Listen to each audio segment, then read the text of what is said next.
Yeah, but it's very fraught, right? Wrong questions, I don't know, things that go wrong. Yeah. Anyway, so it's a tricky situation. Anyway. Okay, so I could have showed that video inside this video. All right, so we're going to talk about two more things. It's work that I've been part of. And so one is organizational structures. So this touches on a very enormous problem. It's like whether organizations can function well, whether they're robust, can they solve problems. So the military is very interested in this. It always has been. The military has actually led a lot of work in figuring out how to organize things, right? Where this notion it's a pure hierarchy, that's sort of the idea, but it's not true at all. And purposefully not. And of course, just organizations in general, whether it's something, you've got an organization where you're or a small group where you're trying to do new things, how should you structure that? What do you do once you've sorted everything out? You've got this big thing that just makes whatever it is, cat food, what sort of person runs that thing? Or how do you arrange it so that it can evolve and change? Sell hamster food perhaps in the future. Okay, so yeah, so that'll be this is a model story. I'll give you the inspired by reality aspects, and then we'll go into a model, which we claim has at least cartoon level sort of informative aspects to it. So it's a paper that appeared in PNAS in incredibly 2003. So, well, anyway, that's the first part, and the second part will be about chaotic contagion, which is again inspired by, but in this case probably not applicable to reality. So, really a rich, mad system involving chaos, contagion, and networks, which is basically an attempt to set out to make that happen. It's like snakes on a plane, right? Yeah, it's snakes on a plane for academics. Yeah. Let's have chaos on networks. Get these. Right. Okay. Toyota's involved, yeah, right. So I'll give you an example, and I'll give you a couple of other little examples I'll touch on, and we could add many more. I'm sure you can think of organizations that have survived great stress or exploded. Both are interesting things. It's interesting, organizations, corporations, which is a relatively new thing that they're allowed to persist, they tend to go away, right? They don't always last. They don't have such enormous lifespans. They get absorbed by other ones. Sometimes they just disappear. Other human sort of groupings, like cities, for example, tend to last for a long time. They're ghost towns, but many cities, they'll have very much boom and bust type things, but they can last for thousands and thousands and thousands of years, and that's where we are. The corporations are a much more ephemeral kind of grouping. Crazy things. All right, so we're going to think about information moving around on organizations, right? So this is sort of a key aspect to them. So we're going to think about this. The people who actually do something at the bottom, actually create things. They put widgets together or come up with ideas. But that's sort of happening potentially at all scales, and there's a sharing and a connection that goes on. You've got a CEO who hopefully earns their worth, although I think every study shows that it's not true. And then people under, you've got 50 million vice presidents, because why not? And so they have to do something, and then you have vice presidents, right? So you have this kind of white-collar middle management in places. So what are they doing? All right, but they are passing information around, somewhat. So that's going to be a sort of central thing. We want them to be able to pass information as well, so that they can solve problems. And it's interesting, if you can even have, okay, I'll get to it, but basically you can have problems where something's gone wrong, but you can't even explain what the problem is. You can't say, here's my problem, please tell me the answer. You can just say, here are the things that are wrong. And I don't even know, I don't know. Like there's an outcome that's wrong. For instance, the power grid just went down in the Northeast. I don't even know how to, I know something's wrong, I just don't know, right. And there's some charred squirrel who's like, I can have it. Anyway, I have it right there. How do you find that squirrel? Right. All right, so that's what I'm sort of talking about here, right? Ambiguous problems. Right? Ambiguous problems. How do you operationalize? Here's the worst word, one of the worst words in the world. Operationalize this idea. Right? Just disgusting word.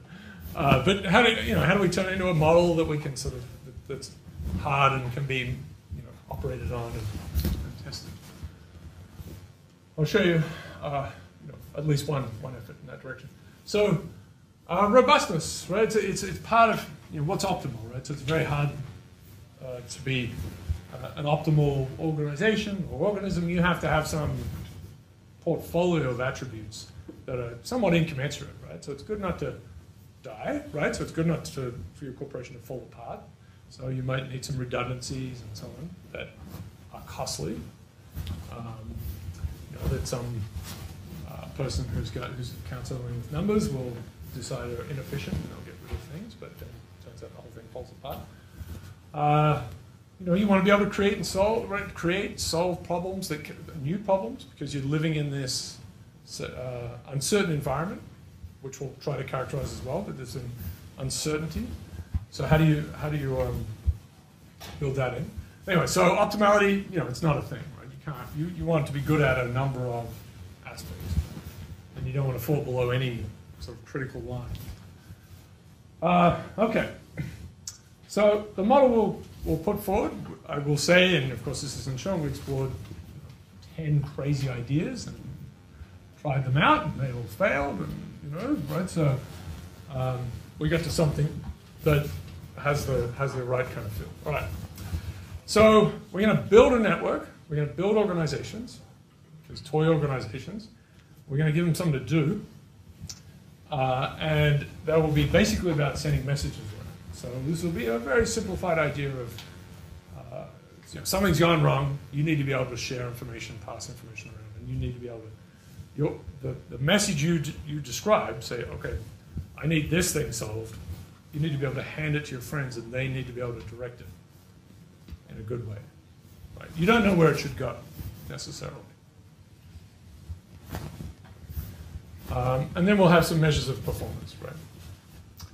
Okay, so we'll test these different kinds of, so we'll build different architectures and test them out. Okay. So there'll be what we'll call ultra robustness, which is insane, but we'll call it ultra robustness, which is they're pretty good at passing messages. They don't fall apart under strain, and if they do fall apart, then they're still well connected. So a very simple example is a hierarchy is very efficient if it's set up to do this job that you figured out. You know what you're doing. You're going to do it for hundreds of years. Fine. Build this nice hierarchy. People report in very clear ways. But if the top of the hierarchy goes away, then the whole thing falls apart because these people don't know each other at all. And then you've got the very physical analogy of a hierarchy. You clip the trunk, then you're in trouble. Tree, for example. Bye-bye. But if you have redundant connections, you have many trunks, whatever it is, then your tree is harder it's harder for your tree to explode. All right.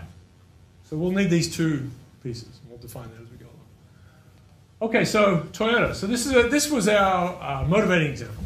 And, I'll mention the people involved. It's Duncan Watts is the glue here, and then we'll come to, our people later.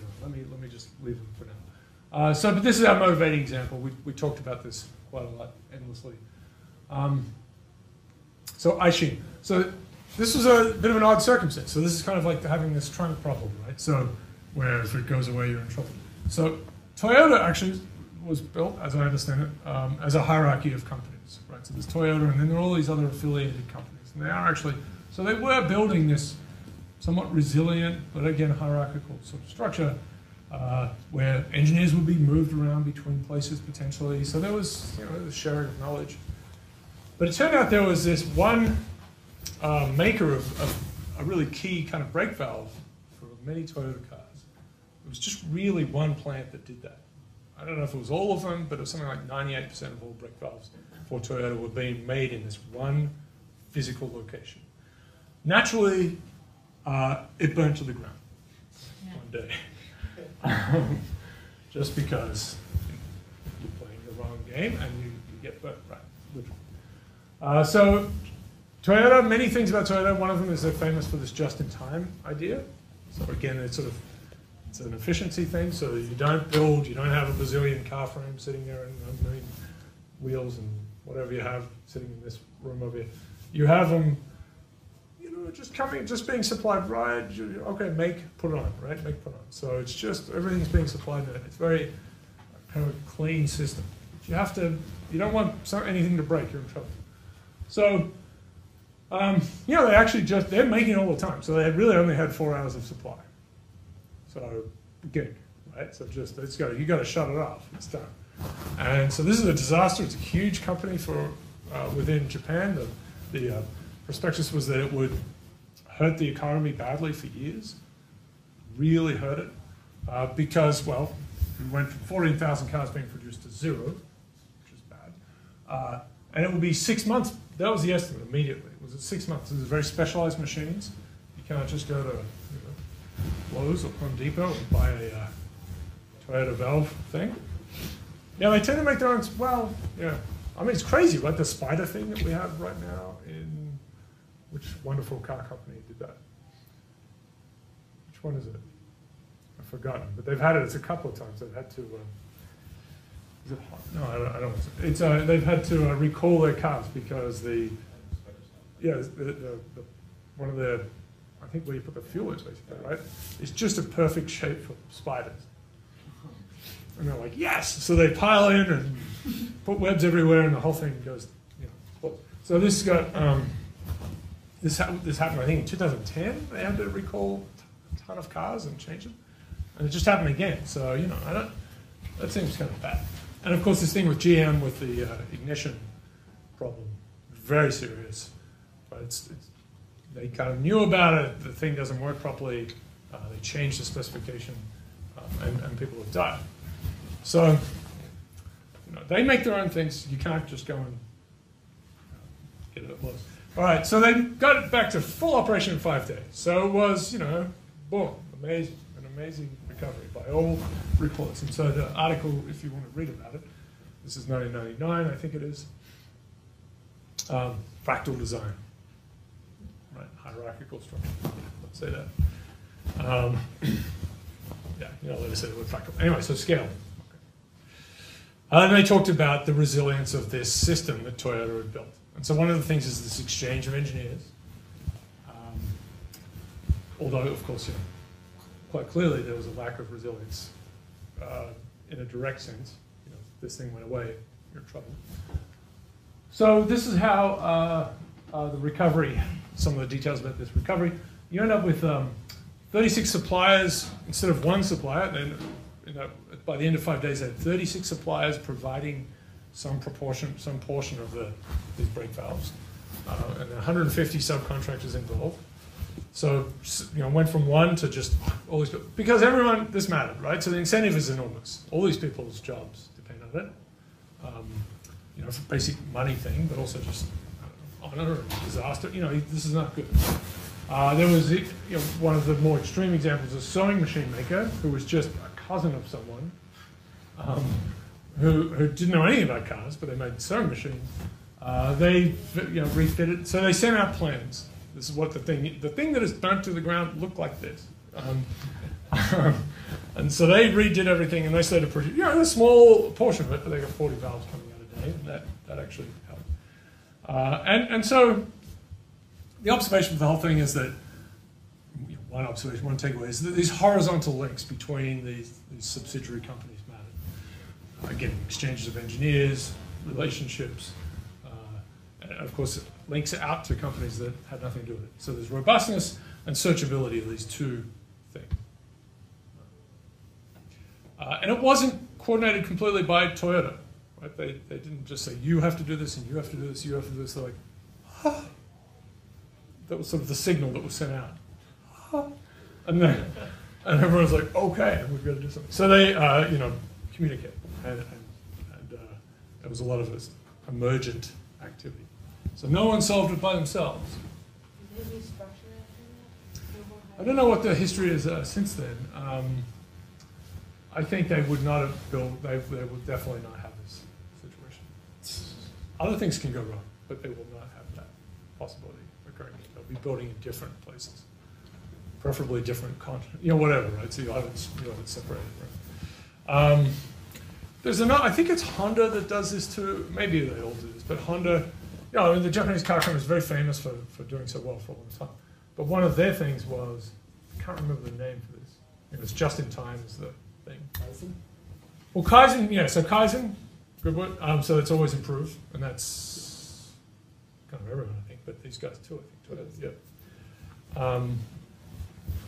Yeah, so that's a good one. But that's an ancient kind of thing, really, as well. It's a good thing to write down on a tissue, or in the mirror or something. So that one, but there's also where they would have, as a problem emerges, they would bring people together from across the company. Like the obvious people. Right. Throw them all, okay, there you go. Throw them all together, they solve a problem, hopefully, over a few days, whatever it is, and then write down what happened and how to do it. So then then there's memory in the system, plus you're connecting people that haven't talked before. So that's clever. Okay, so Toyota got back to being Toyota, all right? It was a blip. It was a blip. There was a little blip in the the GDP or whatever. No, what is it? It's the Japanese market. There was a little blip. Okay, but pretty good. So this is a bag we have at home, which is interesting. If you can't read it, it says this. Yeah. It's Kanban. What's that? Kanban. Okay. Yeah. So they build in these. They definitely build in these things. This robustness, resilience, this learning, ability to search. It's proactive. Yeah. For the day when the completely unexpected happens. Okay. They're bracing themselves for the unknown unknowns, which I guess when said by Rumsfeld was not particularly well appreciated, but it's a good term. I mean, it really is the right thing. Known knowns, known unknowns, and unknown unknowns.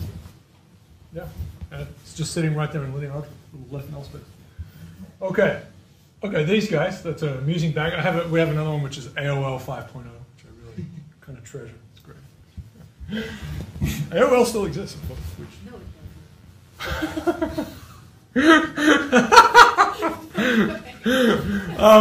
Yeah, it does. Okay, that's incredible.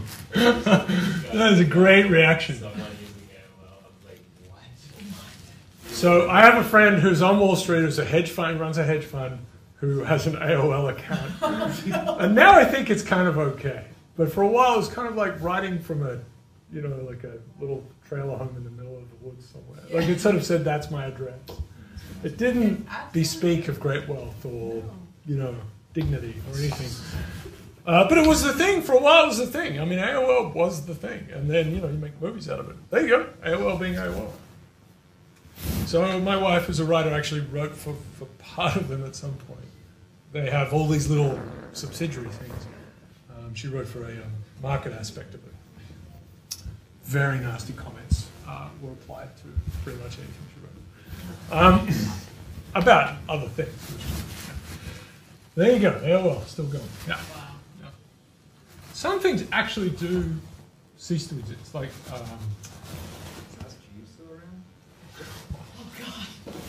like what's Microsoft's Encarta? Because of that Wikipedia thing, So. But you can look up on Wikipedia what happened to Encarta.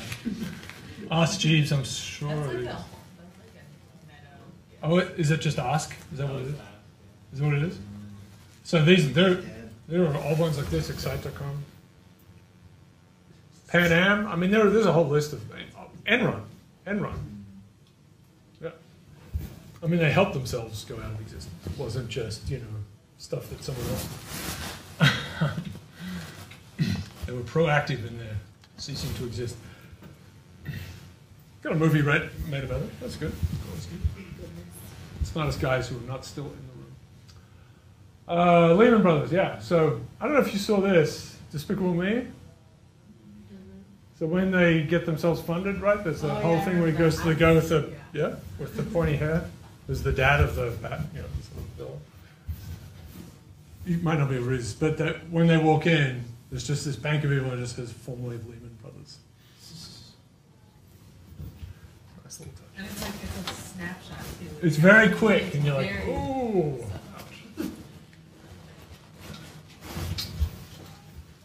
Okay, so some of them come back from really bad situations, reinvent themselves. Some, you know, disappear. Pets.com was kind of one of the famous ones from the early .com explosion. You know, you have ones lingering, like you really wonder why this, like Yahoo. Why? Yeah. Why is Yahoo here? What are they doing? Why do they keep getting talked about? I mean, they do have a lot of people go to Yahoo, I guess. Wow. Yeah. So, okay. All right. So, let's see. So let's you know, modelize. Let's stylize this whole thing. So, catastrophe happens. Google appears, and you're a search engine. Oops, bad for you. Or, you know, the iPhone appears. That also was bad for companies like BlackBerry. Which may live on forever because, you know, some people will like, just not everyone, but there'll be a very small fraction like, I really like a keyboard and I just want to email. I want to look at the web. I don't know. We'll see. It should probably. Unanticipated, unprecedented, ambiguous, this thing, nothing is obvious, right? The solution to it may be distributed, and this is Honda and other companies like it are trying to get at that. Let's get a bunch of people together, and you know, maybe we'll get the solution from very disparate. Maybe we'll need that. Of course, this is what you have already right now. You're desperate. You've got to do it. You can't just go and contract. Go, hey, McKinsey's, you know. Explain how to do it. But essentially take all our money and tell us to decentralize or something. Anyway, all right. Critical for survival, of course, that's a big deal. All right, so we want to kind of manufacture some model that sort of gets at this. Collective solving of ambiguous distributed problems. So that's pretty, it's pretty hard to see how you might do that. Anyway, so all right, I'll show you what we did. Here's a nice way to think about this. I mean, I guess I've said, but it could be the question. You can't even really frame the question. I mean, research is full of this, of course. Right? You sort of know there's something interesting here. This is a case where you know it's interesting in the sense that your livelihood depends upon it. Salient. So, and very much like research, you use this back and forth. Like the wheels fell off, you know, whatever it is, and you say, and they say, why did the wheel, you know. Which wheels? You know, there's a back and forth. Turns out it's not the wheels. So it's an iterative process. So you need this good quality search thing. If they're ambiguous, they're truly ambiguous, you can't just break them apart, right? That means you've solved the problem. Hierarchies are good at this, where you say, I want you to do this, and I want you to do this, and I want you to do this, and you're the widget maker, so you make this. You know what to do, right? You already have solved the problem. That's great, that's really cool, right? I mean, you contract someone to, I don't know, do some activity for you, whatever it is that's complex but easy for them. They've done it over and over. You know, video your cool event that's coming on Monday, right? You could try to do that. But if someone's done it over and over again, then it should be fine. Things like getting married, having a baby, right? The other part where you leave the whole thing, right? We usually contract someone else to help us with those things. Hatchings, matchings, and dispatchings. The three main events of life. And that's why they rip us off, because they know you're in a lot of trouble. Right. So how do we do this at an organizational scale? Okay. How do we define ambiguity? Okay, so we'll you know, this is the sort of thing we're struggling with. So we're going to model the response instead. So we're just going to see if we can build a system that functions in a way that may be able to answer things well. You know, we know that people must be able to find information in other people's heads. And they need to groups. So this is a harder problem, is groups of people that need to come together. In the end, to solve this, you would need these 7 people to talk. We didn't quite do this. We sort of got to saying, well, the communication will have to get you there. That's super hard. How do you find that?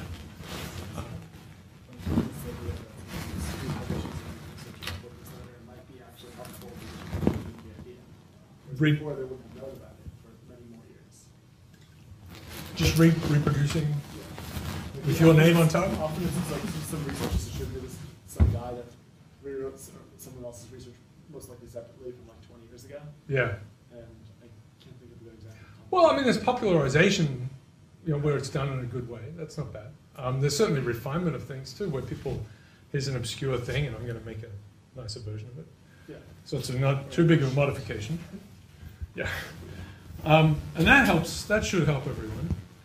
There's the Stigler's theorem. We talked about that? Yeah. Where, nothing is ever named after the originator, including Stigler's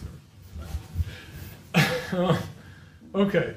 So this kind of creative search is a mess, right? It's going to be a messy process. It just has to be. You're going to go into a lot of dead ends.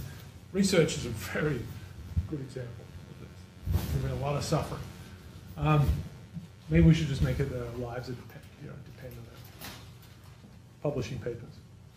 That would get a lot more done. Yeah. I mean, I'm joking, but things like wartime are really awful things, but people get things done ridiculously well because it's extreme. That's in some ways the biggest version of this. Organization is your continent or your team, which is some large group of countries trying to do something. Usually very much about survival. All right. So, like penicillin, for example, right? Penicillin famously was discovered and sort of left sitting there. It's like, oh, that's interesting. It kills mold. Okay.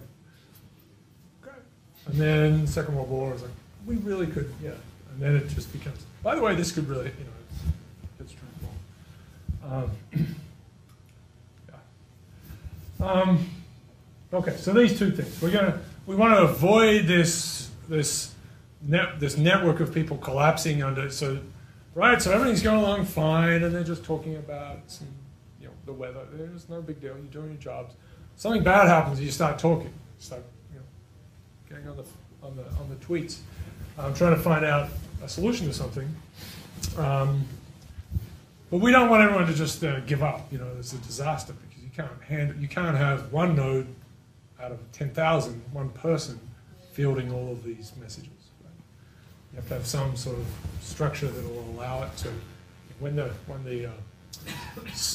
signals start to go up, when the messages start to kind of increase, you want it to be able to handle this flow, quite literally. Right? And then even when, for whatever reason, there's a failure in the organization, some group is cut off for whatever reason, you want the thing to be able to hold together. Okay, so models of organization. So there's this very famous paper, but it's interesting that there haven't been very complex models, super realistic models of organizations, largely because it's a hard thing to measure, and it's become much easier to measure in the last 15 years. Within organizations, it's a bit of a private piece of information, of course, but so it doesn't get out necessarily to general researchers, but people communicating with email.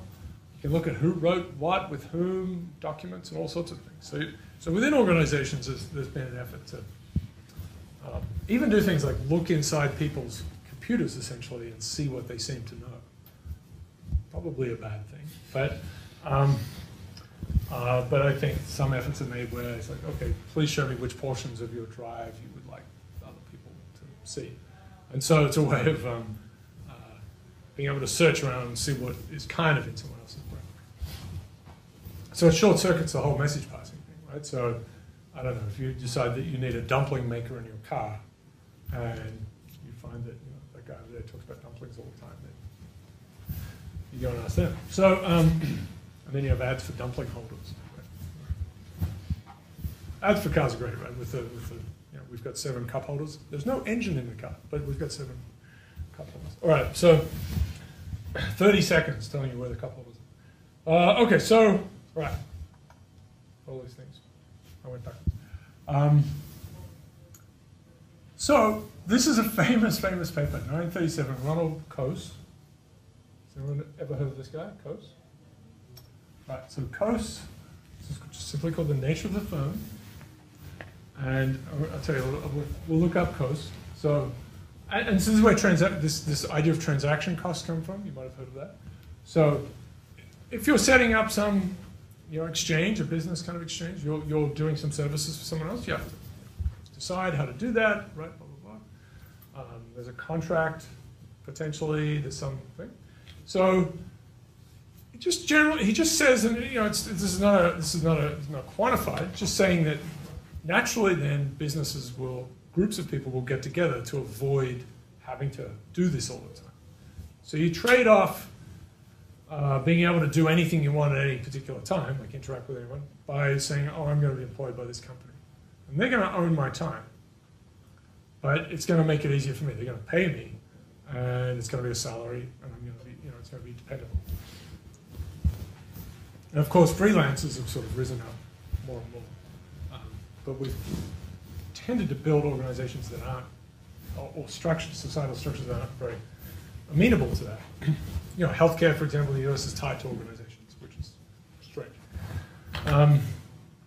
But it made sense if you're going to be with an organization your whole life, which is, wow. Okay, so the idea is, if all these people are interacting separately, then you're going to start to see this kind of thing arise naturally. It's just sort of an evolutionary argument that you will see groups of people, and they're just going to be, we're a team, we agree to be together for some years or whatever it is. Okay.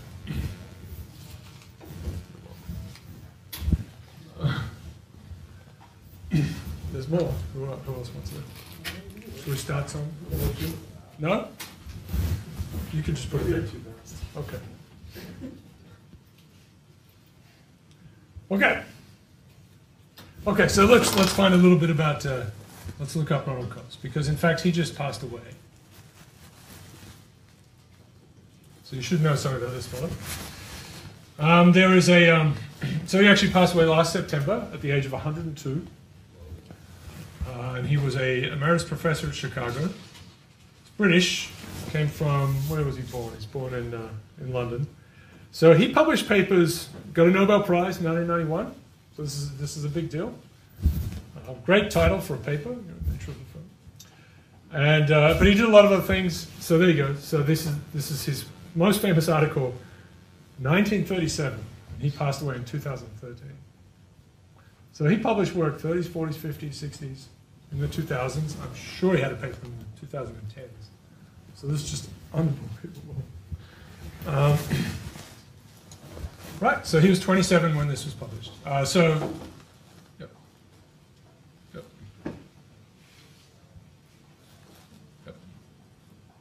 Anyway, you can look some stuff up if you want to read about him. But he's a very, very famous character. I guess I just want to see if he published in 2010. Yeah, there you go. 2012. Awesome. So we're just talking about Ronald Coase, who published at least his first publication we can see there, and his last one at 75 years. Lived to his 102. And Nobel Prize in 91. Very famous. So, so that is a good in, as we might say. Think about cricket. All right, so okay. So this is just a general statement that there will be firms. Cool. Right. You might even talk about that for evolution, that things are going to group together and make little. Yeah. All right. Good. Okay, so here are two extremes. The hierarchical structure, which I've rattled on about a little bit. Super efficient. I mean, it can be built to be super efficient. Everyone's reporting in certain ways. Very well specified. You've got people reporting to you. You're reporting to one person. Cool. And the people at the bottom do the job, whatever it is, and you say, yes, we've done our job. Right. So it's good. It's the sort of thing that can emerge when there's a static environment, when you've solved a problem. You're making widgets, and those widgets will always be useful, as far as anyone can tell. But if things start to change, which of course the human evolution seems to be that it happens faster and faster, then you're in trouble, right?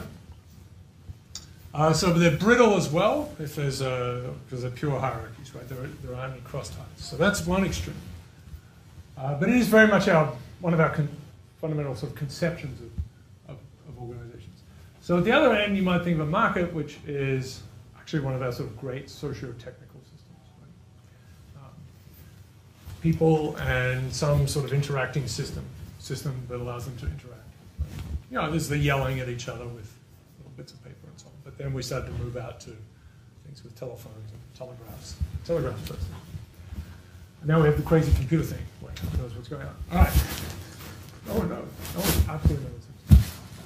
Right, this work by Michael Lewis that just came out, Flash Boys, it's met with a lot of antipathy, which makes some sense, but it seems to be that no one quite knows what's going on. All right, so, but these are more resilient, right? Now we don't have this problem of a brittle structure. They're good if things change, potentially. I mean, we know that these things go horribly wrong as well, but this is sort of in principle. And you need it to really ramp up. You need to be able to connect to anyone, so that's a bit harder. You need good search. All right, so there's some work around. So Stark is I think he's still a sociology professor at Columbia, called heterarchies, right? So it's this idea of something in between. So this sort of market, everyone's connected in potentially to everyone else. Right? So absent firms, you could just. Or firms themselves could connect to each other. So, right, there's some cross connections. The frame is heterarchies. Right. So we want to build some things that are kind of like this. We'll start with hierarchies and we'll add some cross links in different ways. That's the plan. So just to give you some more history, so there's work by Radner, who's now at NYU Stern. I actually met him last year when I gave a talk. He's done a lot of work in many different areas over the years. Quite storied fellow. So the idea is that this is an abstract kind of idea, right? But it's just simply that organizations, in some sense, well, okay. Here's what they said. Let's model them as adding things up. Right? The job is they kind of have to add things up. So there's some sort of inputs here that have to come out here. Okay, that's clearly not what organizations do in general, but given some sort of operation that this thing has to do, this aggregation thing, then there are better kinds of, you can figure out which of these sort of asymmetric organizations will work best. So that's one thing, but it's in the 90s. Again, it's just a pure hierarchy, but just saying, okay, well maybe it's not exactly a pure branch. This is a nice piece of work, 2002, and so I'll show you two things from this. So the idea is, let's have kind of, again, abstractions, right? A random search process. So you want to get from, if you start here and you want to get to some target, so it's like the small world search thing, there's some probability that your message gets passed to a particular neighbor, and there's some probability that that neighbor passes it to one of their neighbors. So it is a random search thing. Now, so there's a bit of wandering, right? We've talked about diffusion and random walks on networks. It's a little bit funny. But it's something you can actually solve and play around. The idea is, let's run that on networks and then search somewhat exhaustively through different kinds of networks and find out which ones function best for a particular rate of messages. So we're going to dial the message rate up and down. And here's the thing that we don't have this in our world. It's a very natural thing, is that you have queues. Right? So messages are coming to you and you have to wait. You can only process them. You're a human, you can only process one at a time. Email bankruptcy occurs, sort of thing, right? So it's a very real problem. You've got this queue and okay, I redirected this one somewhere. You're going to faithfully redirect them unless you're the target where you absorb them. But it's going to pile up. So if there are a lot of messages, this is going to be a bad system because you're going to overload these guys.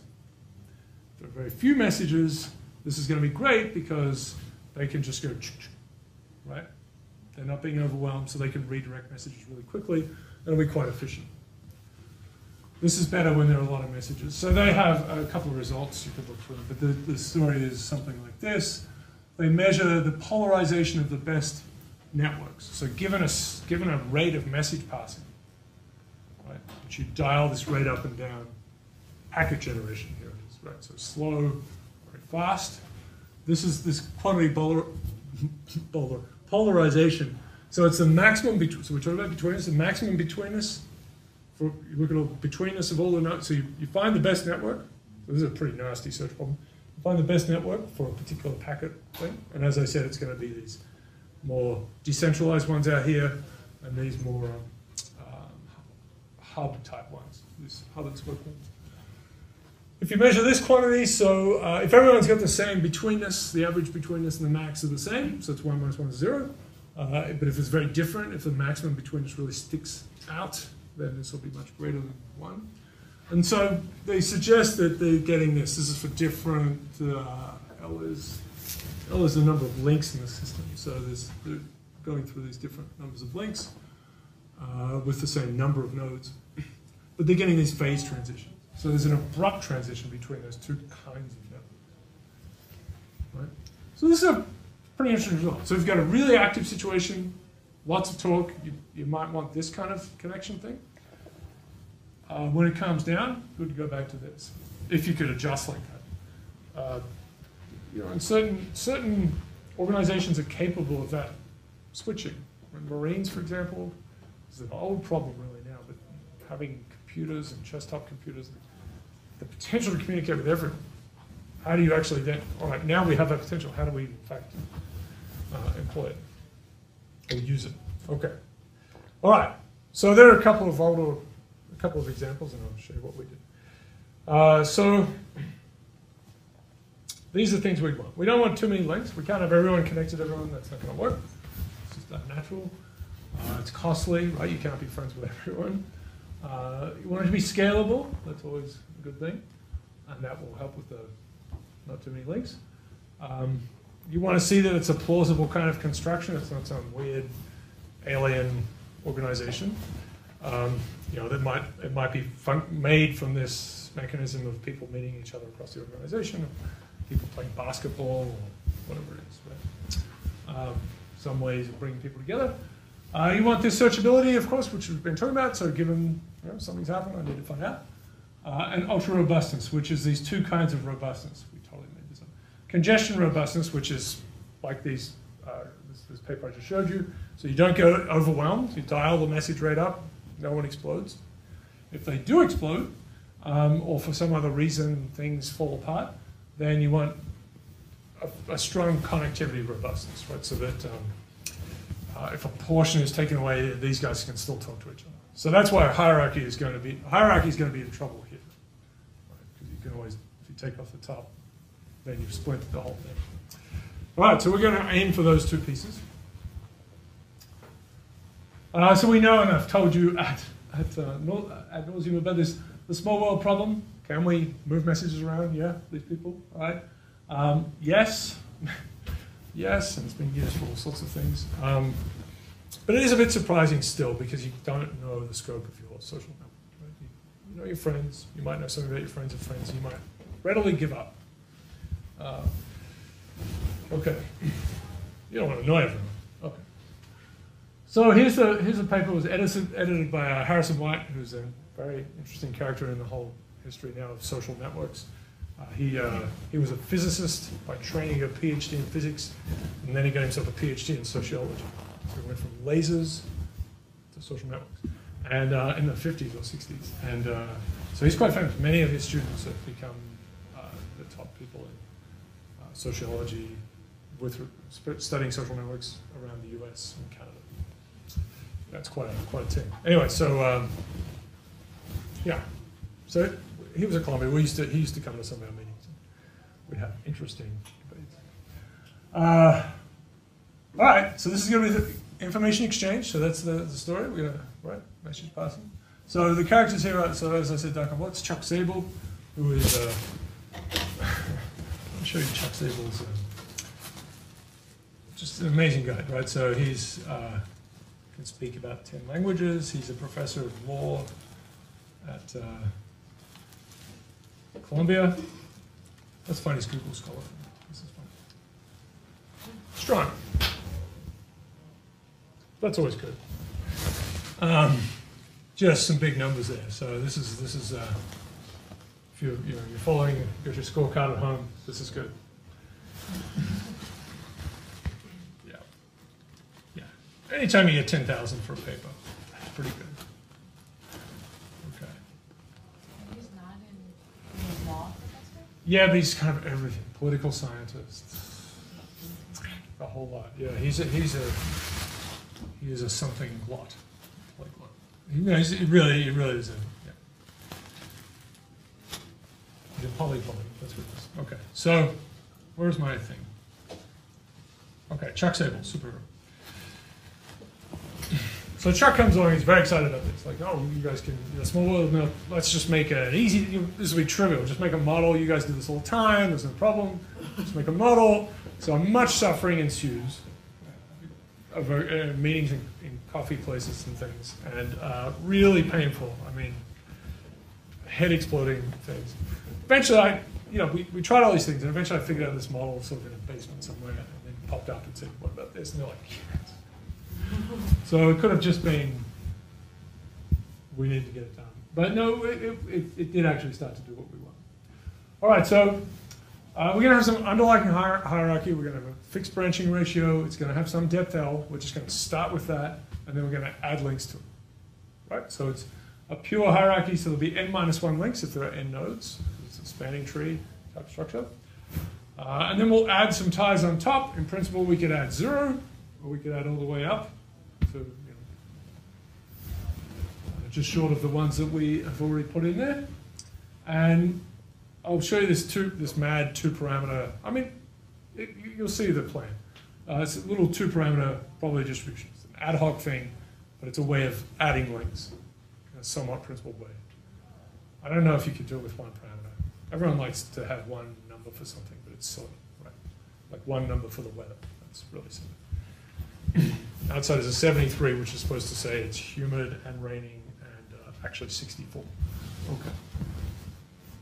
All right, so these are the things we'll be able to get out. So this is the starting plan. This is going to be the little base guy that we build on top of, just an example one. So this is actually the Marines, right? They'll have another 3 underneath all of this, and you'll get 40. This is the way they try. Did I get that right, or was it 4? 4? Yeah, no, it's 4. Yeah, all right, that's right. No, this is right. Yeah, right. You'll have 3 more of the, 3 of these. Yeah. All right, so we're going to add to this one. So we could add where we just add local links. Right, so this is a bit funny to start with. You've got a supervisor, but you don't know your cohorts, right? So it's like a cubicle. Yeah. Yeah, no talking, graduate students. Separate, right? No gathering in groups of 2 or more. Not good, right? Not a good plan. Okay, so we could move to where we ramify the thing in this way. We add links, team-based links. So we've added a few. There's a limit to how many you can put in. So it depends on your mechanism for adding things. What might happen is you stuff them all in here, and then some of them start to spill out, and you might have a link that goes from here to here, yeah, on a big network. So it's an algorithm. Random networks. All right, we're just going to add links everywhere, crazily, right? Just pick 2 nodes, link them up. So it's going to be hierarchy plus random network. We'll get this. This will just come out of our 2 parameters. So we're going to have a 2-parameter space, and there are different classes of networks in it. Well, there'll be 5. This is the 3rd one. What I've called random interdivisional networks. What we call them. Yeah. So, okay, so you're adding links randomly, but only across the major divisions. So the major divisions in this network, you imagine this goes on for many levels. Maybe there's a branching ratio of 5 here, so there'll be 5 big divisions. So the links are random, but they must go across divisions. It's just one, I'll show you how it comes about. But it's just. You can't cross multiple divisions, just one division. Well, from the perspective of the top, There's no, this is laid out. It is laid out into, you know, on a page, but those, they're just going out. There's nothing special about this one. These two are not further apart than these two. Okay. Yeah. So these are all adjacent to each other. They just can't, you can't have a link inside. So we'll call them that. Core periphery networks. So we're going to add, and I'm trying to add the same number of edges. You try to add edges only to the top of the thing. Right? So you reinforce the top, and then add edges further and further down into the network. So it's a core with a periphery. This is a term that's, we haven't said it's a term that's used below. There's a core that's going to be nice and strong. We talked about it a bit the other day, right? The Hans Hermann work on the global airline network kind of apparently has like a really dense core and then this big tendrily structure. Yeah, you're reinforcing the top. So messages, if you imagine a message comes up here, instead of having to go to the top, you're going to have nice, you know, shuffling at that level. You know, this could be much bigger as well. So it's going to help. So it's a natural kind of structure. It's going to help the CEO. Right? The CEO doesn't want to hear about all these things. So the pure hierarchy is bad, clearly bad, right? So any message that comes up from anyone that needs to go across divisions has to pass through that top node. If we just allow, you know, if we start to allow messages, right, we're in a crisis mode. This one needs to know about, you know, pikelets, and this one needs to know about kumquats. And they don't know who knows those things. They don't know what a kumquat is, or a pikelet, which is a little peck. My mother used to make them for us after school. So they're talking like, I need pikelets. And they ask this person, they're like, I don't know what a pikelet is. And then, so they ask this one. It's like, I think pikelets are in the cooking division. That's the thing, right? This person up here is a generalist. It may have come from a specialist thing, but it's sort of a generalist and should have a bird's eye view of everything. Like, oh, you should, you know, the microwave guys, like, go and talk to them. Well, you know, and they can get it wrong, but that's sort of that's a thing, right? They know how the big stories connect, but are completely useless when it comes to making actual pikelets, which you really want, because they're delicious. Tiny thing. Okay, so core periphery networks and multi-scale, what we'll call multi-scale networks. So these guys are somewhere in between. They have a bit of core peripheryness to them, but they have essentially links going further down into the network. All right. Lots of good things about core periphery. As I said, that you know, it helps. These messages are coming up like, you know, I need to know about this thing, octopuses, and then there's a good sorting that can happen here. It's like, you know, you hit someone who suddenly knows tons of people at this 1 or 2 levels below the top character. They can sort it correctly. All right, so here's the mad scheme. So there are these 2 parameters and then ultimately 3 positions we get from that. So there's the depth of the lowest common ancestor. So we're going to connect these 2 nodes. The idea is somehow we draw out of a hat x1 and x2. We draw these 2 nodes out of a hat and say, okay, we're going to add them. Well, what's a way of specifying them in this structure? The best, clearest way is find their lowest common ancestor and then specify how their distance is down into the tree. Everything else is, you know, there's no other feature associated with it. Yeah, is that, yeah. So every other, right, and so there's a bunch of characters here who are like x1 that have this lowest common ancestor with x2, share that one, and have some depth 2 from there back into the hierarchy. There's a whole bunch of these guys over here. So that's the thing you do. You select out D1, the big D, the depth, D1 and D2. You get those out of your sample from them. And then you randomly choose an x1 and x2 that satisfy that property.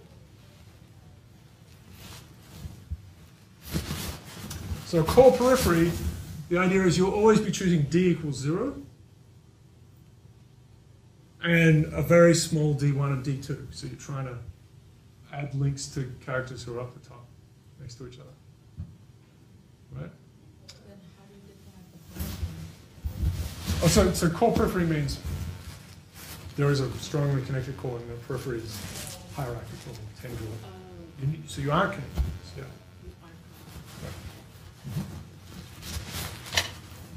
So in a lot of cities are like that, right? So there's a core where you can kind of get around easily. They might have a circle thing, whatever it is, and then you go out with tendrils out to the outskirts.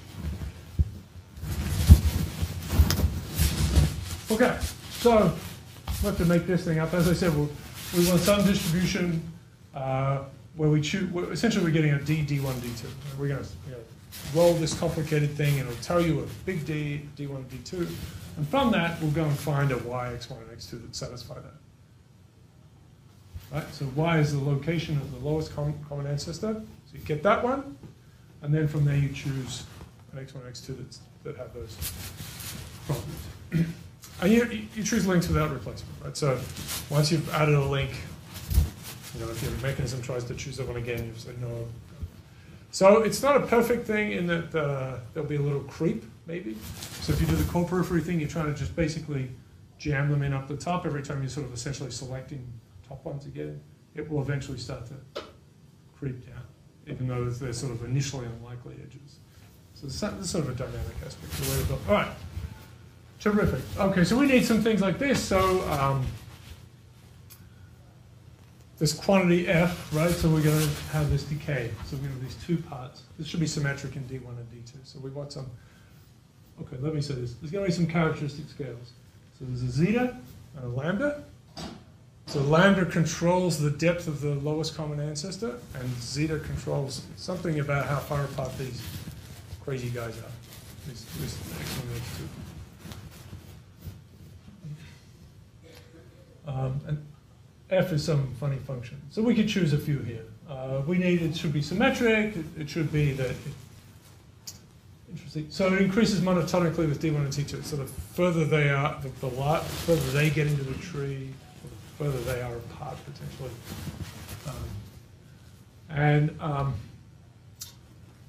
Yeah, so this is just a feature. So it's best to, when they're in the same, at the same level. Okay. Again, stylized, funny business. So this one works pretty well, right? It does what we want. It increases with D1 and D2. You can look at when the thing maximizes. So we're just going to stick this in crazy. Stick it in. And now we have a thing that we can set, right? You have to normalize it properly, which is a pain. Well, you figure it out.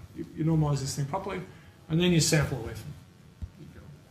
Okay? So it's a little scheme for taking a hierarchy and transmuting it into some other kind of organization. So these are I introduced these before. This is where they end up on this parameter scale. So lambda, again, controls the depth of where the lowest common ancestor is. Zeta controls the D1, D2 guys, right? So when lambda, again, is very small, and zeta is very small, then your lowest common ancestor is always the CEO, and you're trying to connect his minions, his immediate minions. Super big advisor. Okay. When they're very large, then, right, so if they're very large, then this, right, if you make these very, very large numbers, this is basically e to the 0. So it doesn't, it's independent of y, right? So, okay, so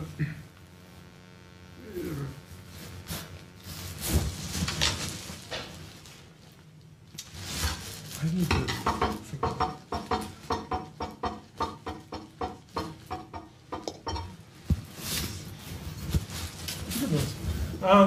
Okay, random at this end. These are local teams, yeah? And so this is the ramifying. So lambda is large, so we don't care about the lowest common ancestor, so you could start anywhere. But zeta is small, so we want the connections when we make them to be in between, right? So just between the members of the team, immediate team. So that's that picture.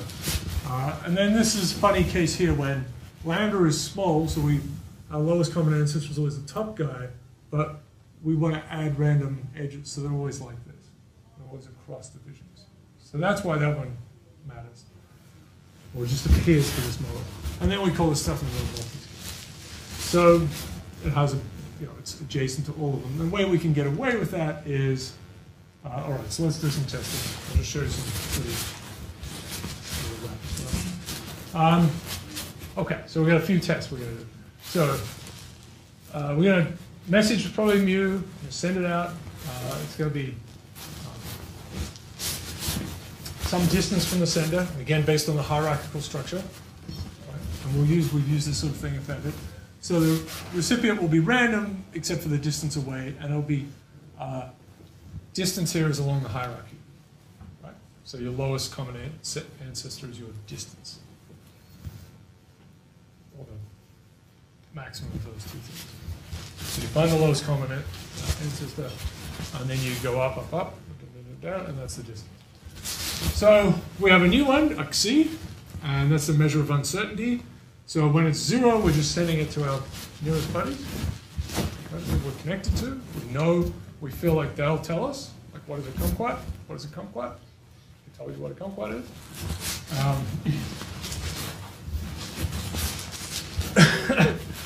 And when we're really like, I don't know what this thing is, then it's scattershot. You're just like sending messages out, please help.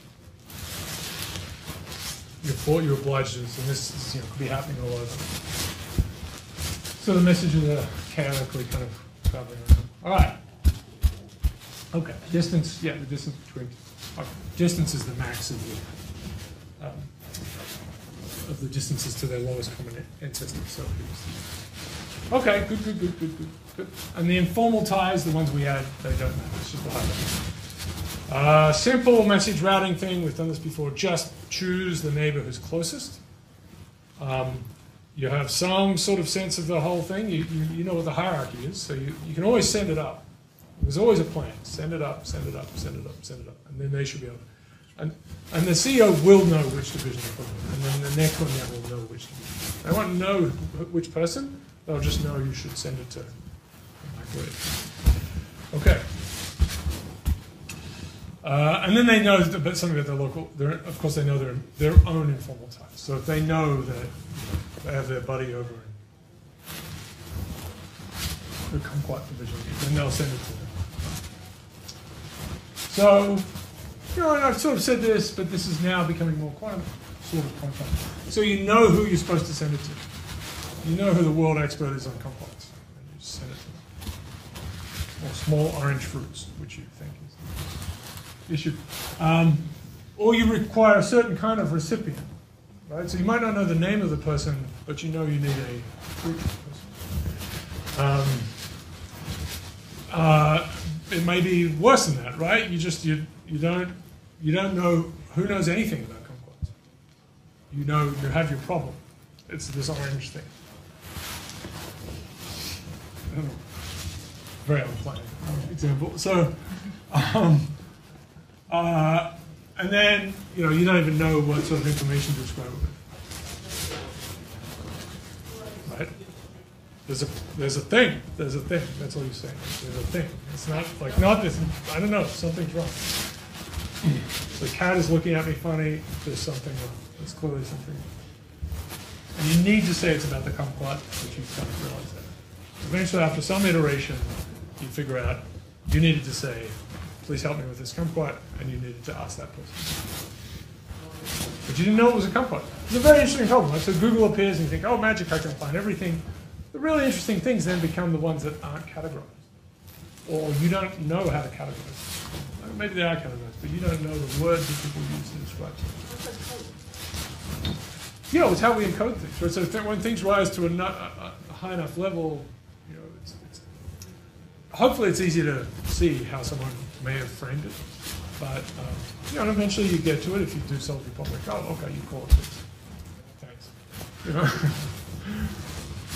Or you could have something that has very common words and it's just hard to. So how do you search when it's much harder? All right, fine. Okay, so we'll have congestion centrality, which will be the fraction of messages that node I is dealing with. And this whole thing is going on, right? That's its message. Right, kumquat. And yeah, we'll have these two aspects. So there's the rate at which messages are coming out, and then the sort of uncertainty level. How far away do you have to send your message? Throw your, like putting a little thing in a bottle and tossing it out. All right. So we want to minimize this guy, row max. So that's what we'll look for. What's the who's getting hurt the most? And so some results. So here's just here's an example. Branching ratio of 5, so it's 3,000. We'll vary this size. We'll add the number of nodes, and right, we'll add that, which is what we have already. So we'll double the number of edges. So there'll be the formal ones, then the informal ones. It's just some parameters for the link addition. Doesn't matter too much. Some rate at which it comes out, 10 per number of characters in the whole thing. Yeah.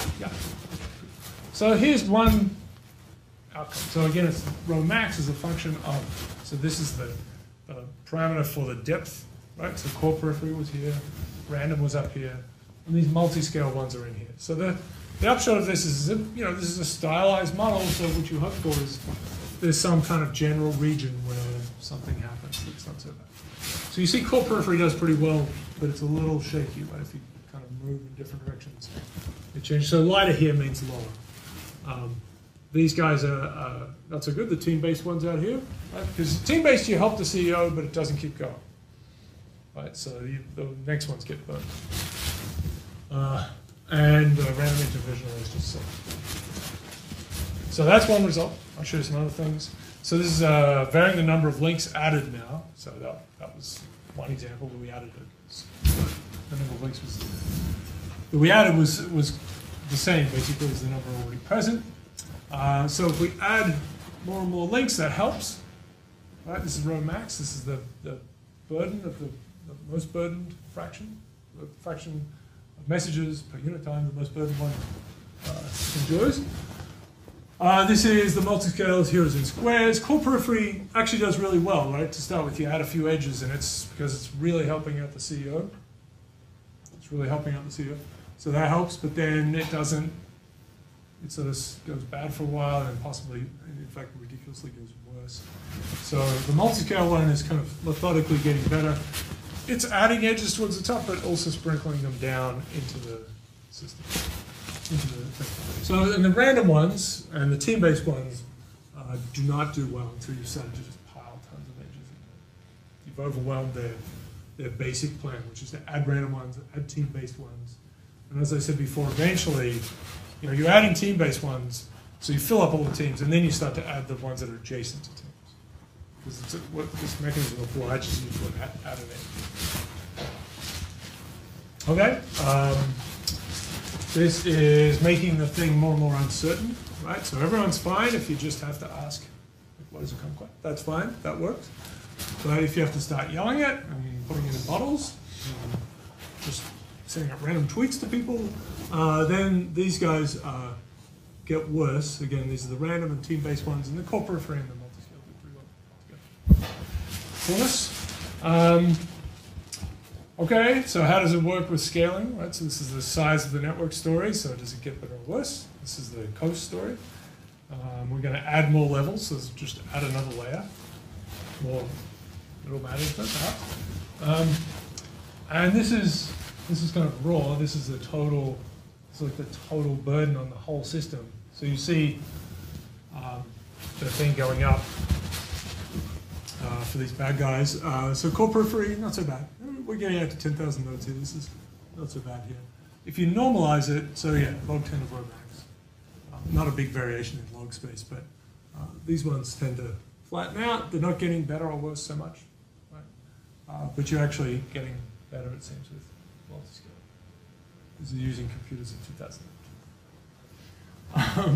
Core periphery has these yips in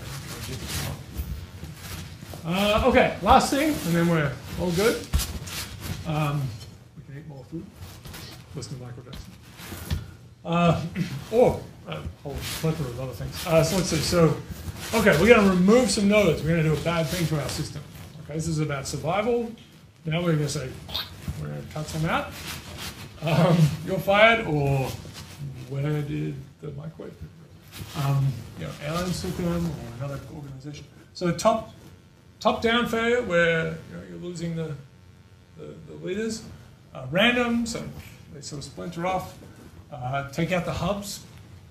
Cascading failure, so you go, and then it's like a disease. It gets everyone going out from there. It doesn't really matter too much, it turns out, which sequence affects it, but we're interested in what's the, given we've removed so many nodes, so there's n minus n out is the number of nodes we have left, what's the, and S is the largest component, what's that fraction, right? So we want that to be as close to 1 as possible.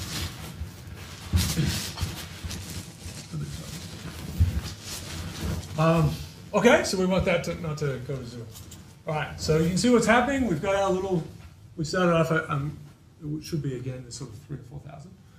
So we take off the, we just chop off the top. There's our little hierarchy, right? We chop off the first 2 layers and we say, you're fired, right? You're all fired. You know, this is the max at the end of every year, right? You're all fired, whatever, or should be. Okay, so this is the, and this is this fraction, right? So again, we want this to be 1. There's no funny thing here. This is just 0 to 1. So we see core periphery just no, this is team-based. Team-based just gets crunched, right? And this is core periphery starts to lose it here as well. So team-based, the thing with team-based is, yeah, you're adding all these local links, and then you start to add more around those local links. You're never really reinforcing the top that well. Yeah.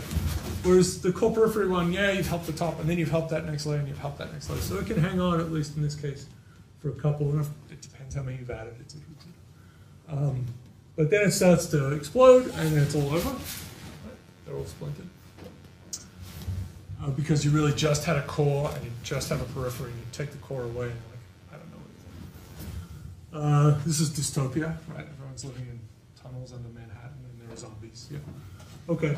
And the ones that hold on are the random ones. The random ones are good, right? Because they have random. Random is always good for a little cohesion. Throw in some random stuff. Good for spreading diseases. Some random links, you know. Why not? And our friend, the multi-scale one, hangs on for a good while. So coolness. So this is where we get a little separation from core periphery. At least for the 2 things we tested. There's a little summary, and you know, of course, it works. You get good on our report card for the multi-scale guys. But you know, look, this was, I have to say, I mean, there was this hierarchical, a couple of hierarchies before this. There was the work by Inara, right? That I'm trying, and that had the very nice investigation of the kinds of networks that would function well under different kinds of message passing rates. Anyway, so this was a expansion beyond that. All right, so we have this kind of thing, ultra robustness, so they can handle a lot of pressure if things explode for some reason, possibly because of messages, but also maybe half of them left because they saw the end coming. They're still pretty good at being connected. They have a good scalability aspect to them. Same with core periphery. There's a pretty big soup in there. There's a pretty big space in there where things are okay, right? So the lambda and those parameters didn't matter too much. They're all pretty good. So you want that. You don't want a super special thing. That's not that. So all of these sort of suggest these things could exist. Okay. Yeah, there's all sorts of things you could do. You can make a model of these things. But where we are now, of course, is we want to quantify real organizations better. That's definitely the game. As I said, it's a little hard. I mean, it's all proprietary, kind of very reasonably. It's private information, but organizations should be doing this. But in general, you have this generalist versus specialist, and you have some blend, right? So the CEOs, the CEO-type people, they're the generalists. They can connect big things together. The specialists can do things really well. You need them, and then how many layers do you need in between for that whole thing to work? Yeah, so goodness. Okay, so that is it. We're going to have a little break, and then we'll talk about chaotic contagion, which is pretty awesome. Okay, cool.